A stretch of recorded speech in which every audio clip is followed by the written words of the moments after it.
Boa noite. Que bom estar aqui novamente, né? Nós estivemos aqui no sábado e foi uma tarde muito especial. Só que os companheiros de trabalho eram menores, né? Mas tá tudo certo, né? Nós estamos falando com o Espírito, né? Então tá tudo bem. Que a paz de Jesus esteja nos nossos corações, nos sensibilizando para aquilo que for importante, necessário e que permaneça nas nossas memórias espirituais. Sejam muito bem-vindos, eu sei que tem pessoas que estão chegando pela primeira vez, é uma alegria, né? E é uma alegria também o convite que foi feito, né, para participarmos aqui, a Fernanda, a Valéria, a Rosângela, né, para os mais íntimos. Então é uma alegria realmente estar aqui, porque falar de educação, de evangelização e principalmente de Jesus é algo que nos enche de bem-estar, de gratidão, de alegria. Espero que a gente possa fazer uma troca boa aqui essa noite. Então, nós vamos começar com essa frase, né, que o Mestre nos disse no momento da ascensão, né, quando ele volta para o mundo espiritual. Jesus vira para os seus apóstolos, para os seus discípulos e a comunidade que naquele momento era até um pouco maior, e diz, né, ide e pregai a todas as gentes. Então, por que será que o Mestre falou desta forma? O que ele estava querendo, de alguma forma, nos fazer pensar, lembrar, despertar em nós? Então, se nós formos pensar, quando o Mestre pede isso, na verdade, de uma forma até imperativa, né, ide e pregai, ele tinha uma preocupação. Qual que era a preocupação de Jesus? Sendo o governador da Terra, sendo o responsável pelo planeta, ele tinha a preocupação de fazer com que a lei de amor fosse implantada aqui na Terra. Por isso ele veio, porque ele precisava garantir que esse amor ele fosse perpetuado pela humanidade. Então ele vem, aceita esse compromisso de se fazer presente na vida cotidiana desta humanidade, nos traz exemplos de todos os desafios possíveis, trazendo aí uma lei, que é a lei divina, no coração do homem, buscando esse convite a todos nós. Então, o Mestre tinha uma preocupação, que era deixar essa garantia aqui no mundo, né? Que essa lei de amor, ela fosse, permanecesse nos corações das pessoas. Por isso, quando ele vai, ele pede para quem fica que continue esta tarefa, que permaneça com esse objetivo de fazer com que essa lei de amor chegue a mais corações. E aí eu pergunto a vocês, se hoje Jesus falasse isso pra gente, né? Olha, pessoal aqui do Kardec Houston, ide pregai a todas as gentes. Qual que é o sentido que isso tem para nós hoje? Para cada um aqui presente. Qual que é o significado desse convite, desse imperativo de verbo que é a forma de falar? Tem algum sentido para vocês? Será que ele está falando o quê? Para a gente sair pregando para as pessoas? Falando do quê? Falando de que forma? Então, quando a gente ouve esse convite do Mestre, nós vamos percebendo que existe... Agora deixa eu lembrar qual que é para frente e qual que é para trás. Esse. Aham. Aprendi. Sábado eu fiquei apanhando aqui. Deixa eu ver. Aí, ó. Então, quando nós chegamos aqui na Terra, quando nós saímos do mundo espiritual, que é a nossa verdadeira pátria, que nós chegamos aqui na Terra, muitas vezes nós nos esquecemos qual é o real objetivo que nos traz aqui. Por que que a gente esquece? Primeiro porque o esquecimento é uma bênção. É daí que nós temos o mérito de tentar sermos melhores. Mas também porque nós nos distraímos com os vagalumes. Aí uma expressão que o senhor Nestor Mazotti utilizava, que é os vagalumes da materialidade. Nós temos objetivos reencarnatórios. Nós viemos para uma experiência corpórea com o objetivo de evolução. Ou será que a gente veio aqui a turismo? Será? Não. Antes de reencarnarmos, nós tivemos uma reunião. Desculpa. Uma aguinha.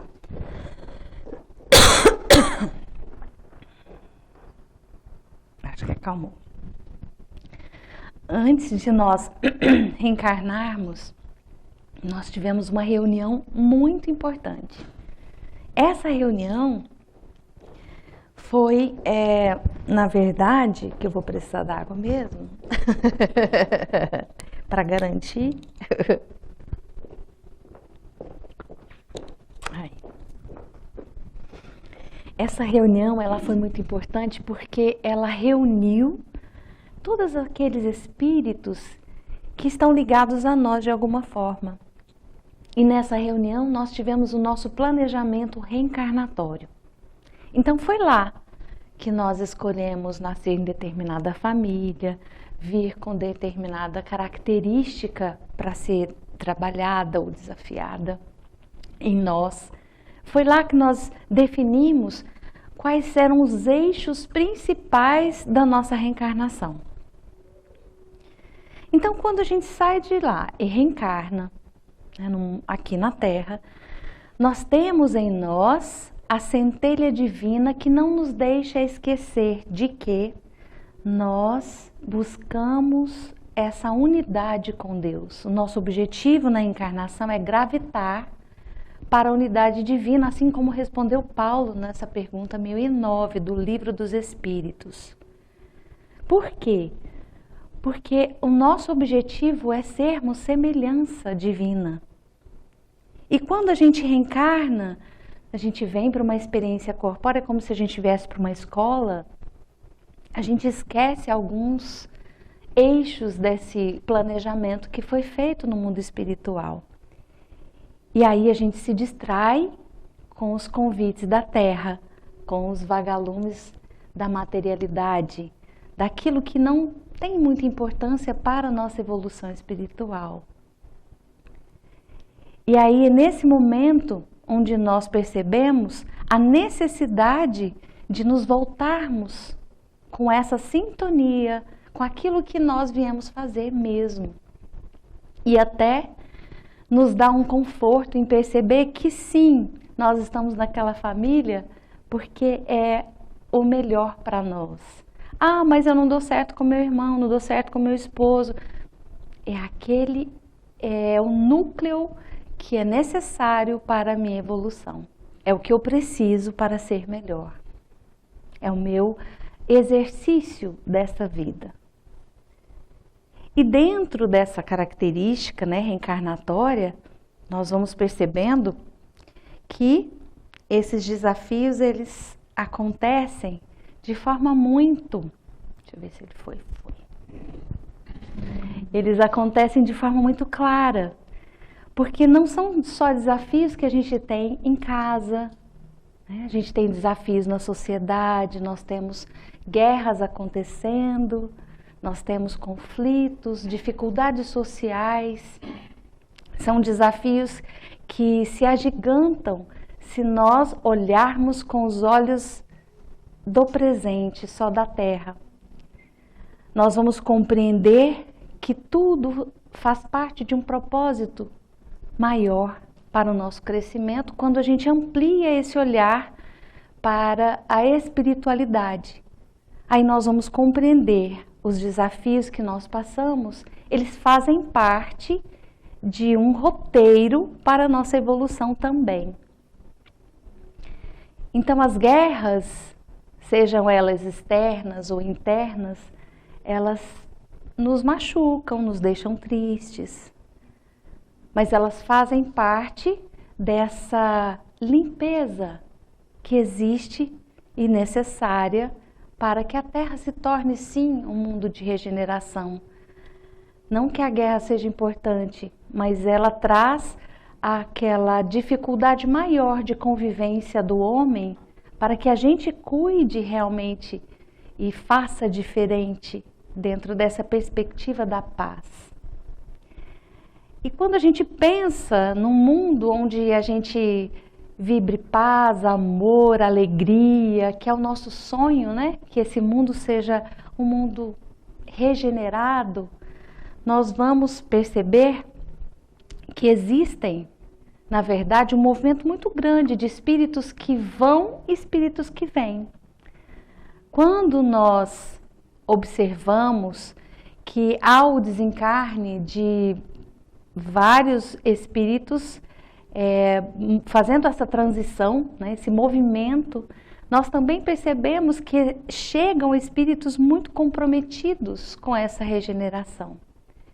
Espíritos que se mostram desde criança com uma precocidade muito grande, com uma inteligência acima do normal.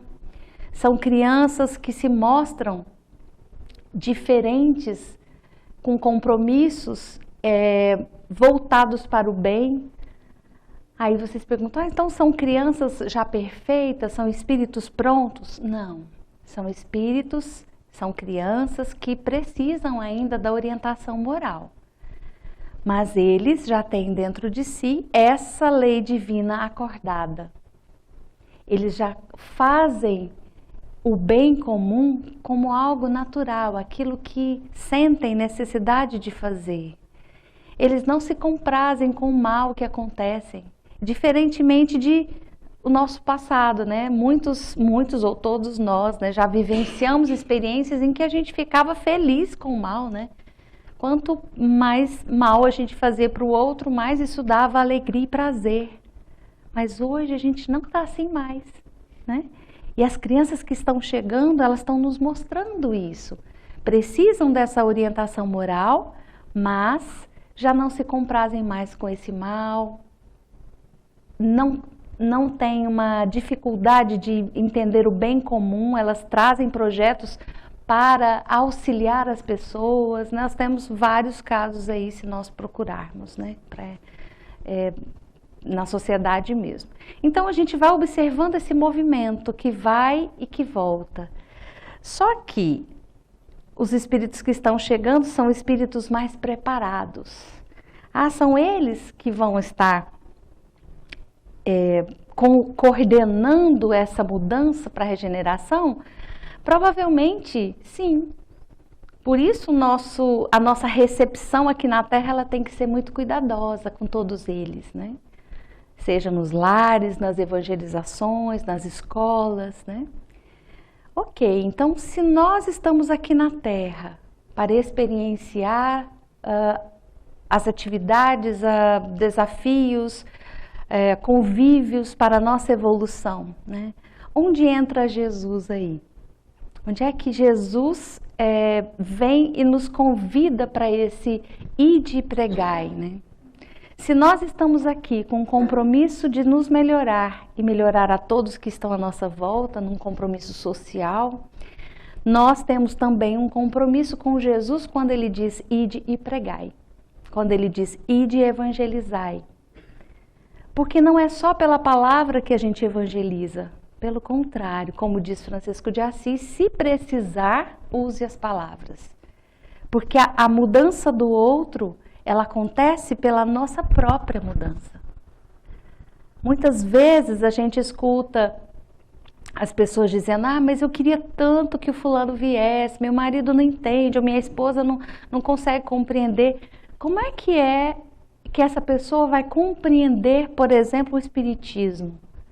A partir da nossa própria transformação, a partir da nossa conduta. É assim que as pessoas começam, opa, deixa eu ver, tem alguma coisa diferente. Nossa, minha esposa está fazendo algo que muito legal, mas assim, é diferente, ela nunca agiu assim. Ou seja, tem alguma coisa fazendo bem para ela. Tem alguma coisa fazendo bem para o meu marido, para o meu filho. Deixa eu descobrir o que é.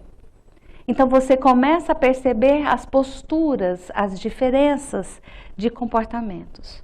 E é isso que faz o outro, o despertamento do outro. É isso que convida o outro a conhecer. Então a mudança, ela é feita a partir da própria vibração que você emite do seu esforço. Aí se a gente for lá no Evangelho segundo o Espiritismo, o homem de bem tem um monte de coisas, vários itens lá, vocês conhecem o homem de bem? A gente fica até desanimado, né, Valéria? Começa a ler. O homem de bem é quase perfeito. Aí você fala assim, não, quando que eu vou chegar nesse nível? Mas é graças a Deus, lá no último parágrafo ele diz assim, que o verdadeiro homem de bem é conhecido, reconhecido pelo esforço em domar as suas más inclinações. Ou seja, graças a Deus a gente não tem que ser aquilo de uma vez.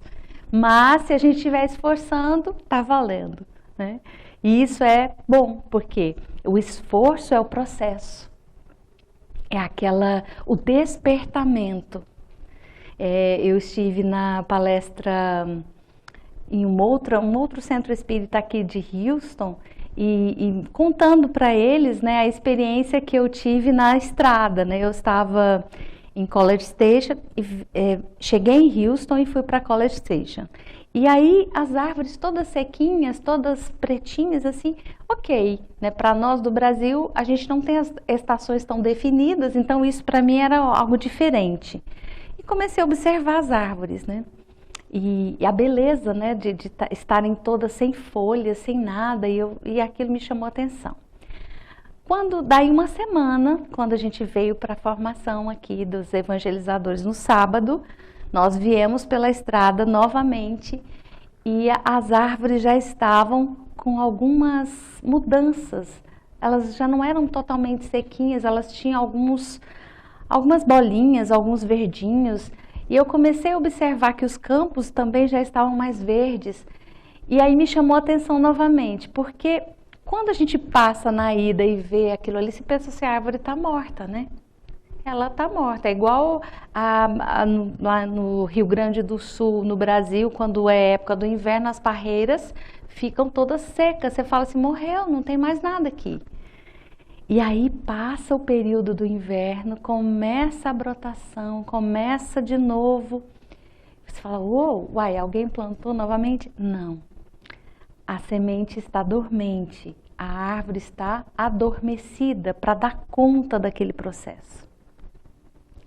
E aí a gente fica pensando na gente, né?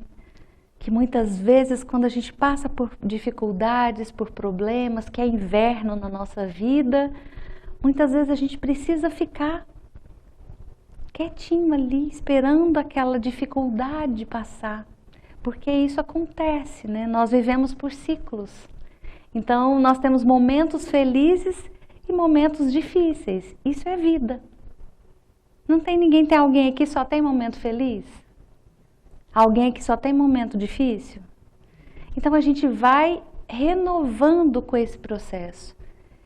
E aí, quando nós estamos no período do inverno da alma, que é aquele momento de encontro consigo, é aquele autocuidado, percebendo aquilo que está em nós, por que eu estou sentindo isso, qual é o sofrimento que eu estou carregando, qual o sentido disso. Então, eu estou no momento de, como diz o Marlon, vai para dentro, né? Um movimento de interiorização, é o inverno da alma.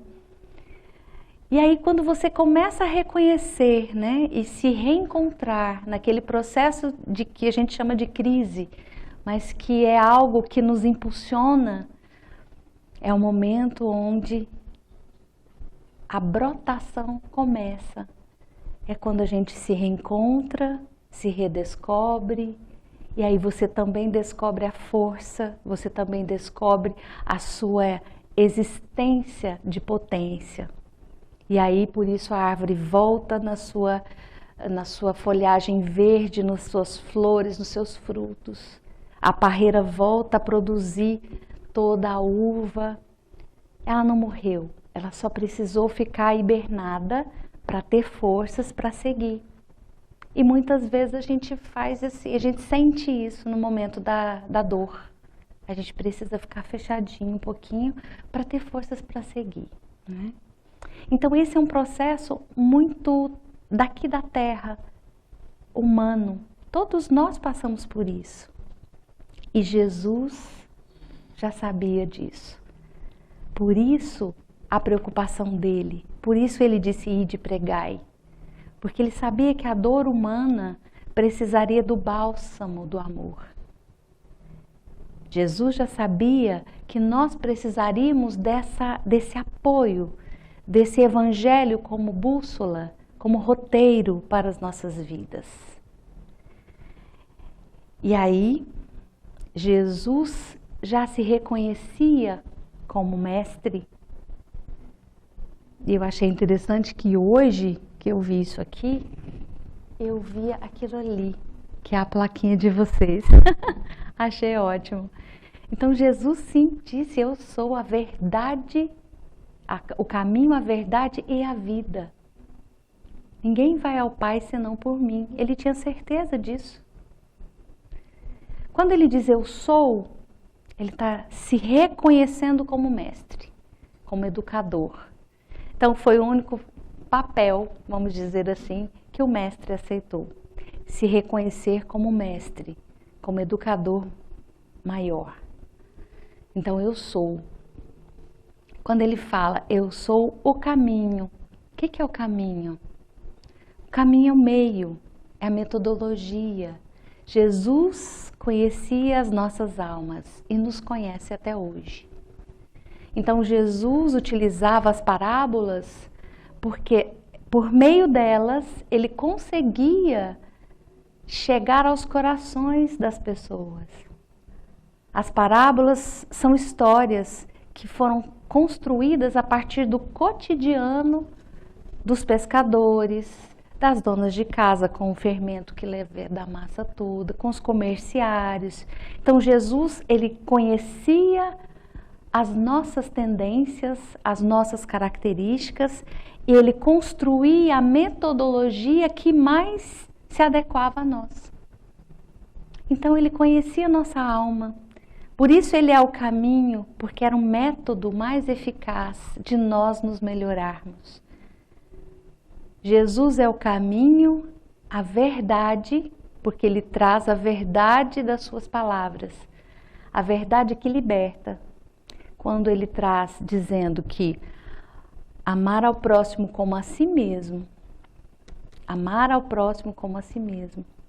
Ele traz o conceito de amar ao outro, mas a partir do amor e do cuidado consigo. Ele não está dizendo ama o outro e larga você para lá. Ele está dizendo amar ao próximo como a ti mesmo. Então ele está convidando para nós nos cuidarmos, para nós olharmos também para nós, para reconhecermos que nós temos lados difíceis, sombras, nós temos luz, e que é isso, é ser espiritual. É quando a gente reconhece que a gente tem dificuldade mesmo, está tudo bem. E que a gente vai seguir esforçando para ser o homem de bem. É reconhecer que hoje eu não consigo esse comportamento maravilhoso, mas amanhã, quem sabe? Porque o que vale é o meu esforço, é a minha busca em melhorar. É isso que realmente é contado. Então, quando Jesus nos convida a ir de pregai, ele está dizendo isso. É preciso divulgar a verdade. E ele atrela essa verdade à caridade, ao conceito de caridade, né? E isso é muito interessante. Fora da caridade não há salvação mesmo, porque a caridade é a expressão de amor mais verdadeira. Aí nós vamos trazer a caridade conosco, a caridade com o próximo, a caridade em todas as instâncias, em todos os ambientes. Isso inclui a gente também, né? Então Jesus diz, deixa eu ir passando para a gente ir vendo as imagens. Deixa eu voltar que faltou só um aqui. Então Jesus disse, eu sou o caminho, a verdade e a vida.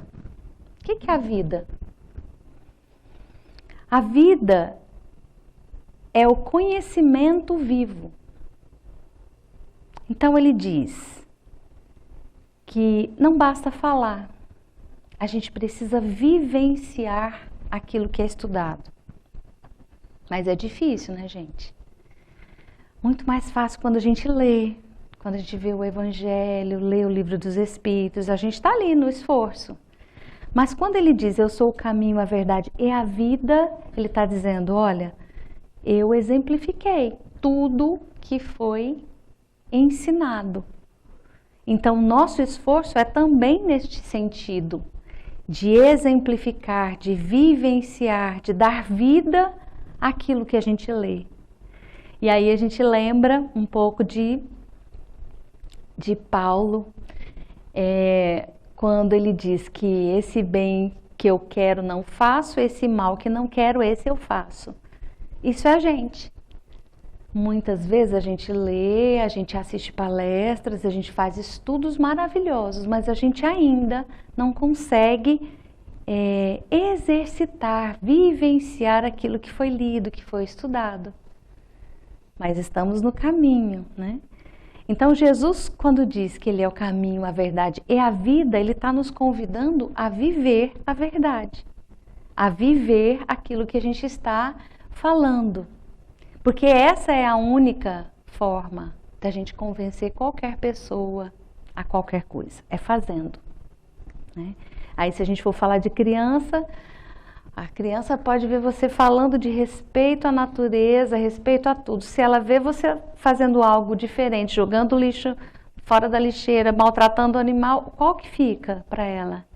A sua ação. Ela nem lembra do que você falou. E nós somos assim também, né? A gente fala daquilo que é vivo em nós. Por isso é tão importante nós buscarmos o exercício, porque se a gente for esperar tudo ficar perfeito, então ninguém pode falar de perdão, ninguém pode falar, porque quem não tem uma mágoa no coração? Todos nós. A gente tem, tá no caminho do exercício. Mas lembra sempre daquela palavrinha, o esforço, a busca. É isso que nos mantém conectados com o nosso planejamento reencarnatório. É o esforço em permanecer no caminho. É isso que precisa, né? E aí vamos voltando aqui para a fala do mestre, né? Quando ele diz, e de evangelizar a todas as gentes. Por que ele fala isso? Porque ele tinha certeza, deixa eu ver aqui, ele tinha certeza de que a semente que ele estava trazendo iria ser semeada, iria crescer. Ele tinha certeza. Então Jesus não tinha dúvida daquilo que ele estava trazendo, que seria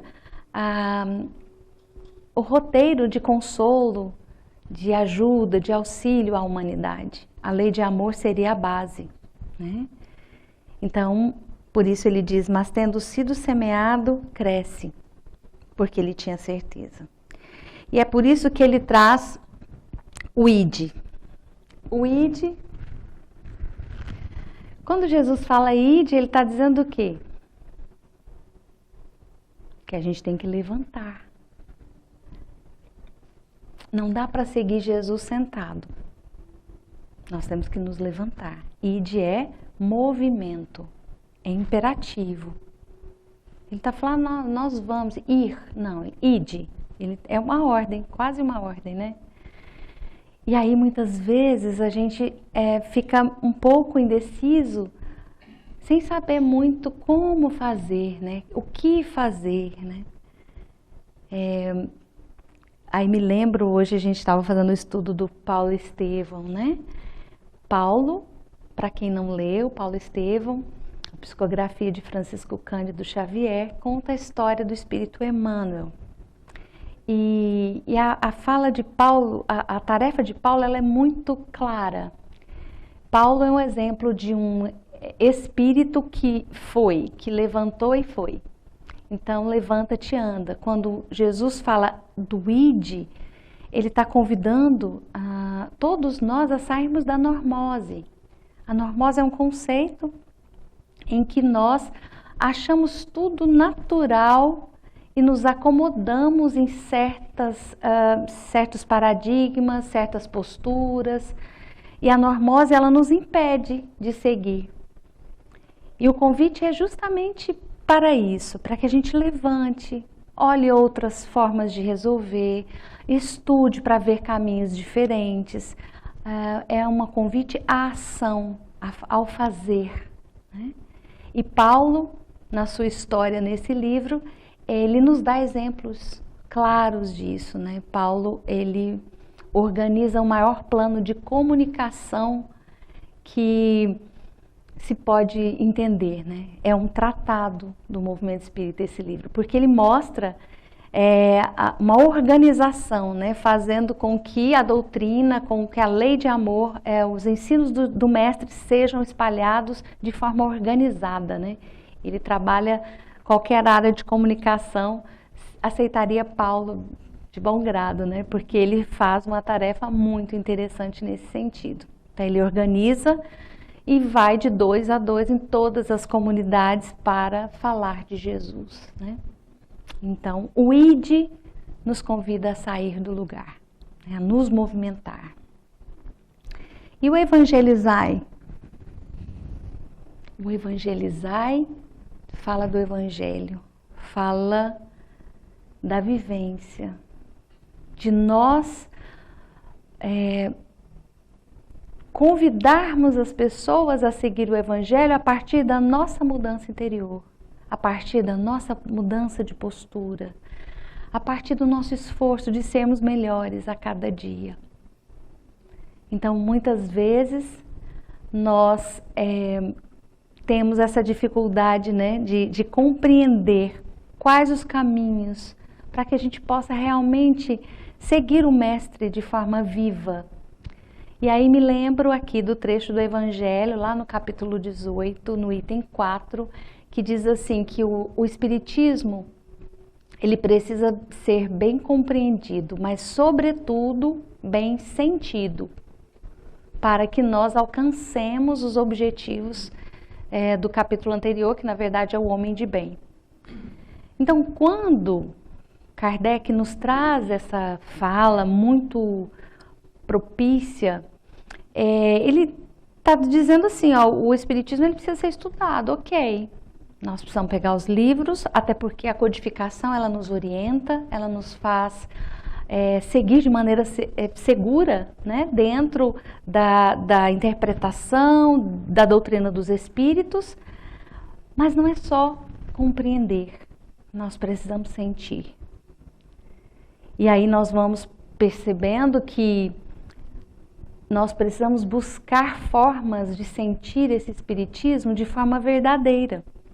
E às vezes é fazendo uma atividade social, às vezes é fazendo uma atividade de evangelização, às vezes é com uma atividade artística, é acionar a emoção de alguma forma.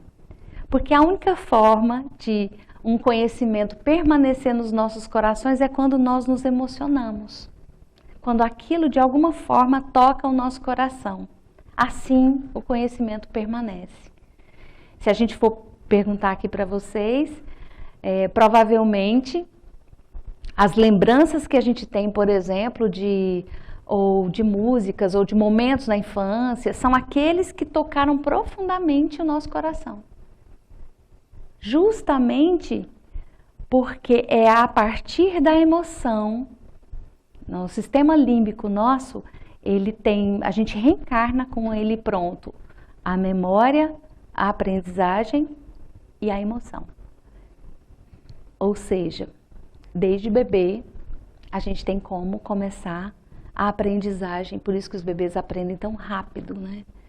Então, quando nós nos colocamos, se a gente for perguntar uma música que emocionou, provavelmente nós vamos nos remeter aí a momentos que nos emocionaram. Por isso, essa memória está bem guardadinha aí.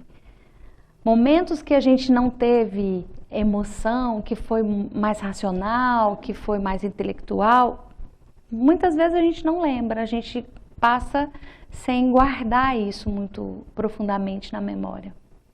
Mas quando nós nos emocionamos, quando aquilo toca a nossa alma, quando envolve sentimento, nós percebemos que esse conhecimento, ele passa a ter um sentido. E quando ele tem sentido, ele tem significado de aprendizagem. Isso não sou eu que digo, né? Os estudiosos hoje já falam disso. Francisco Mora, um estudioso da área da educação, ele diz que precisa acender uma emoção no aluno para que a aprendizagem aconteça.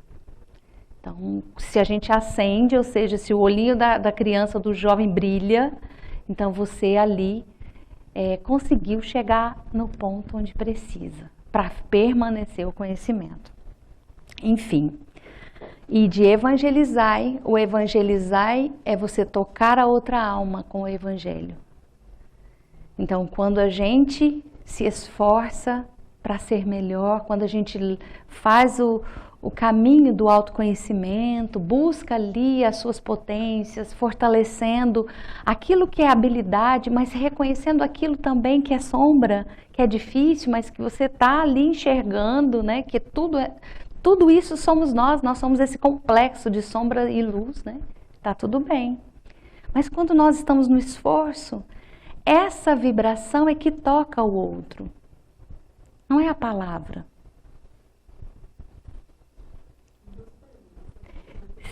Você guarda ela daqui um pouquinho, eu vou abrir. Não, tranquilo, só para daqui a pouco a gente fala. E aí, quando você está no esforço, você está no momento e na forma de tocar o outro com aquilo que é mais precioso, que é a vibração. É assim que a gente evangeliza o outro, é pela vibração do esforço. É isso que toca, muito mais do que muitas vezes a nossa fala, a nossa doutrinação, o nosso esclarecimento e às vezes a palestra, que às vezes não tocou, né? Então o evangelizai é para além de estudar o evangelho, para além. E de evangelizai a todas... Oh, passou, né, gente? Uai, tá de cá. Uai, faltou a todas as gentes. Tá tudo bem. O que é a todas as gentes? É só o pessoal do Kardec Houston? É só o pessoal do Brasil?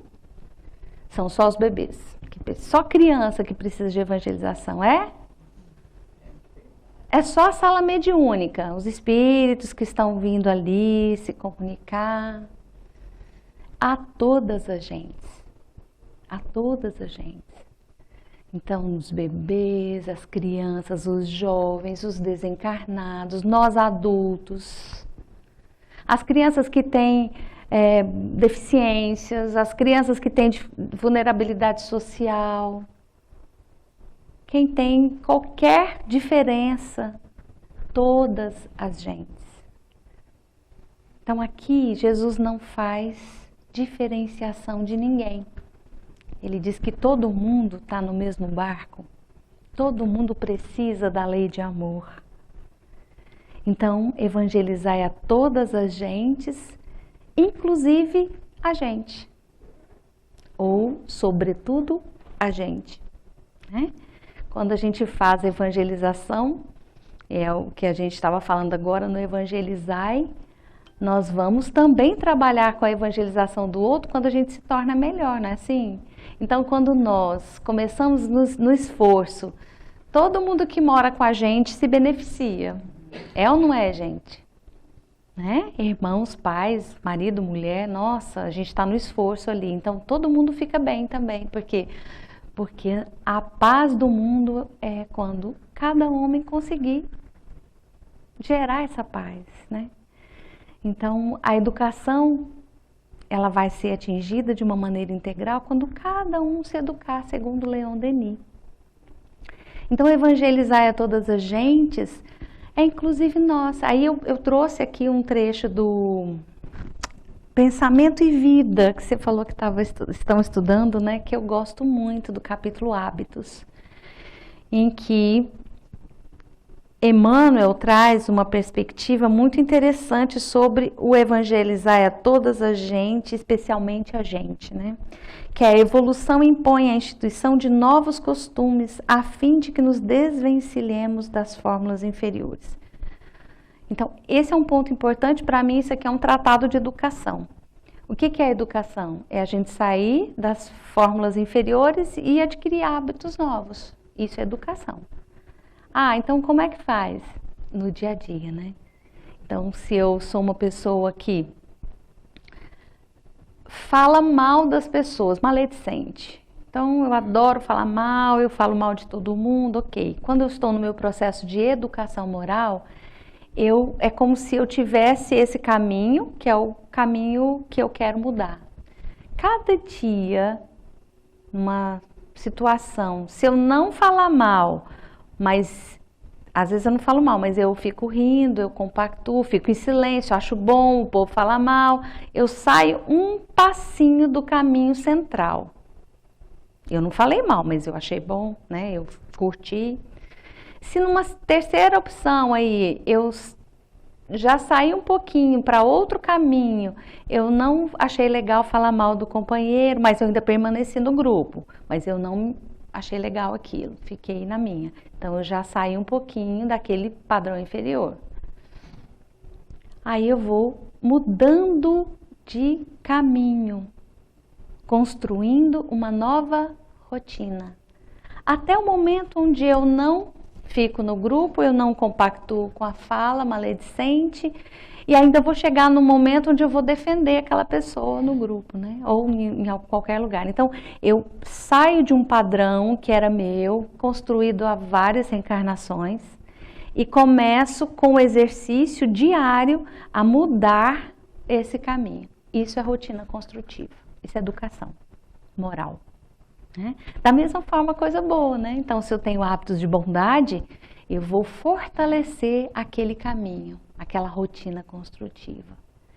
Então, evangelizar a todas as gentes, inclusive a gente, sobretudo a gente, fala desse compromisso conosco, de uma rotina construtiva, de algo que nos faz ter compromisso com a nossa melhoria, com a nossa evolução. E aí? O que Jesus quer, na verdade, a toda a gente, tá bem, né? Toda essa gente mudou de lugar. O que Jesus quer, então, quando ele fala ide evangelizar a todas as gentes? Ele quer a implantação de um programa de Jesus na Terra. Ele quer que em todos os corações humanos nós tenhamos o Evangelho, o roteiro, a bússola. É isso que ele quer.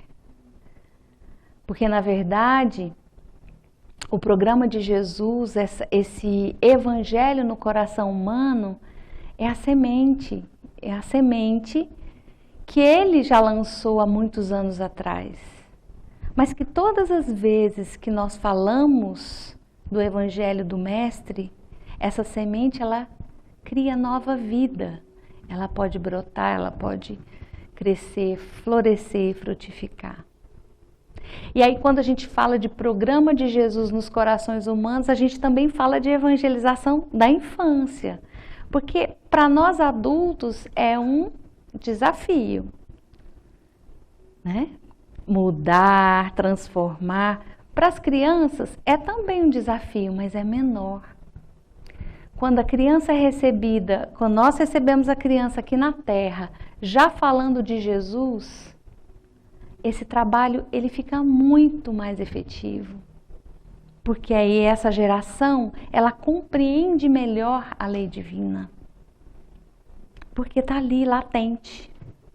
A consciência dessa lei a gente tem, só que está dormente. Por isso a gente precisa das palestras, dos estudos, das reflexões, a orientação dos espíritos, para que as sementes dessa lei divina sejam acordadas em nós. Já aconteceu isso com vocês? Às vezes a gente vai assistir a palestra, ou, sei lá, do Haroldo, do Alberto Almeida, né? Então, aí de repente ele fala uma coisa, gente, como que eu nunca prestei atenção nisso? Olha que coisa incrível! Né? Alberto Almeida faz o prefácio do Arte de Educar, que é aquele segundo livro. E lá ele fala do empoderamento que os pais têm quando eles estão na sala da evangelização de bebês, que é a atividade inicial da evangelização, né? E aí ele fala que na evangelização de bebês, com a evangelização de bebês, nós empoderamos as famílias. E aí você olha e fala, nossa, eu tinha pensado nisso, mas não desse jeito, né? Então ele fala do empoderamento, né? E também dos pais poderem revisitar a sua criança interior quando os pais estão com os filhos na atividade. Porque de alguma forma a atividade da evangelização trabalha com essa criança lá do passado, a criança ferida ou a criança mal compreendida. E aí isso acontece, gente. Às vezes os pais brincam mais com os brinquedos do que as crianças. E tá tudo bem. Então, ele falou isso e me chamou a atenção. Então, para mim, uma sementinha brotou. Quando ele fala isso, me chamou a atenção. É como se às vezes a gente está lendo o Evangelho e pensa assim, gente, parece que eu nunca li esse capítulo. Acontece com vocês? Nossa, isso aqui é tão diferente, eu já li tantas vezes o Evangelho e isso aqui eu ainda não vi. Então, são momentos onde as sementinhas estão eclodindo. É um momento onde a espiritualidade nos faz compreender aquilo que está sendo estudado, aquilo que está sendo lido, né? Então, é bem interessante isso. E aí, quando nós pensamos nesse programa, né, para Jesus, nós pensamos todos nós envolvidos com esse programa, né? Todos nós, isso é para nós. De que forma nós podemos auxiliar Jesus no Ide e Evangelizai? Criando ambiente, criando solo. Se cada um de nós tem sementes de bem, que eu tenho certeza que nós temos, essas sementes só eclodirão se nós tivermos um solo propício. Se nós tivermos um ambiente favorável ao estudo, um ambiente favorável com a luz da comunicação com os espíritos, um ambiente favorável que traga o afeto, o convívio amoroso, fraterno, porque isso faz com que as sementes de bem que nós trazemos no nosso espírito sejam fortalecidas, eclodindo, florescendo, germinando. É isso que faz o conhecimento que a gente tem contato ter significado para nós. Né?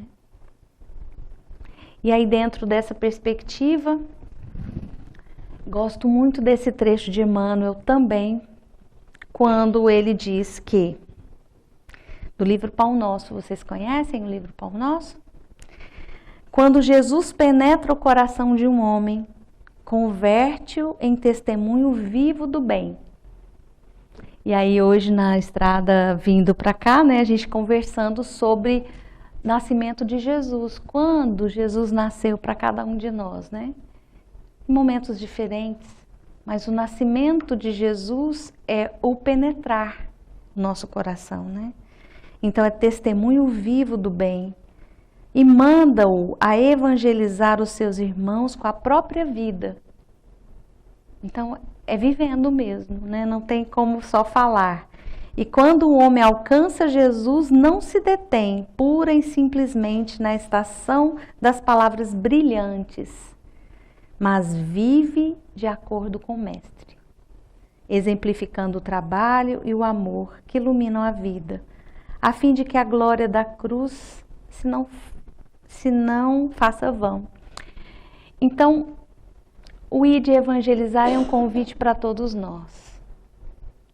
Da forma como nós nos sintamos mais à vontade de ir e evangelizar, seja com a palavra, com o gesto, com a amorosidade, com o respeito ao próximo, com o cuidado com a natureza. Isso tudo é ide e evangelizai. Participando de atividades, sendo uma boa pessoa, né? Um bom homem, uma boa mulher, um bom cidadão. Isso é ide e evangelizai a todas as gentes. Isso é o que nos faz compreender o que Jesus quis dizer. E é isso que ele nos faz, nos convida a sermos melhores a cada dia. E aí, dentro desta ideia de ir, de evangelizar a todas as gentes, eu quero pedir para vocês se sentarem bem tranquilamente, para a gente... Podem fechar os olhos, quem quiser, quem se sentir à vontade. E sentir a vibração espiritual desse lugar, dessa instituição, dessa casa de oração, que nos acolhe, que nos envolve, fortalecendo em nós a fé, a perseverança, o amor.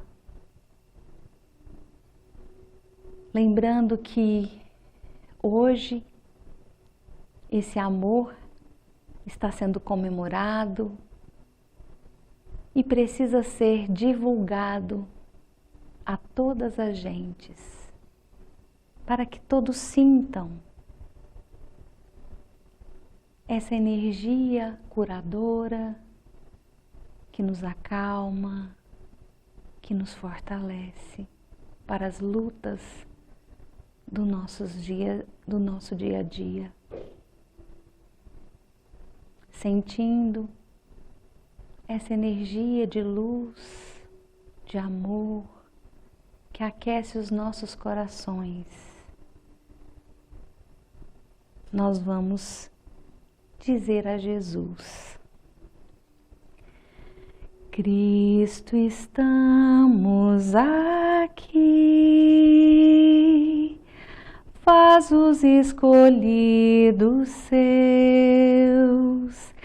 de mãos dadas no caminho eterno, sob a proteção de Deus. Cristo, estamos aqui, vamos juntos semear a mais bela flor da nossa alma. Vamos evangelizar, levar sol aos corações, fazer levantar caídos e por muito nos amarmos, vamos ser reconhecidos. Abençoe nossa vontade de seguirmos os seus passos. Hoje mais que nunca ouvimos seu chamado.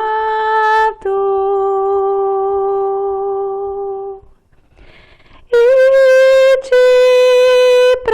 pregai, evangelizai o coração primeiro.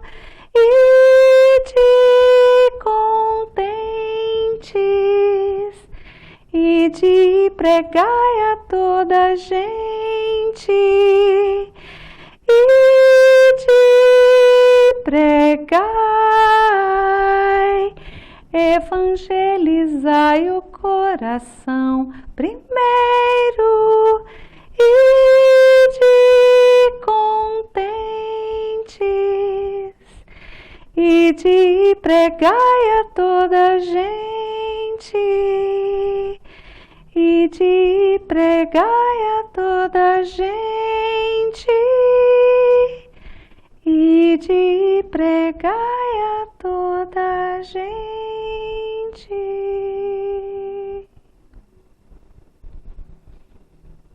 Que assim seja.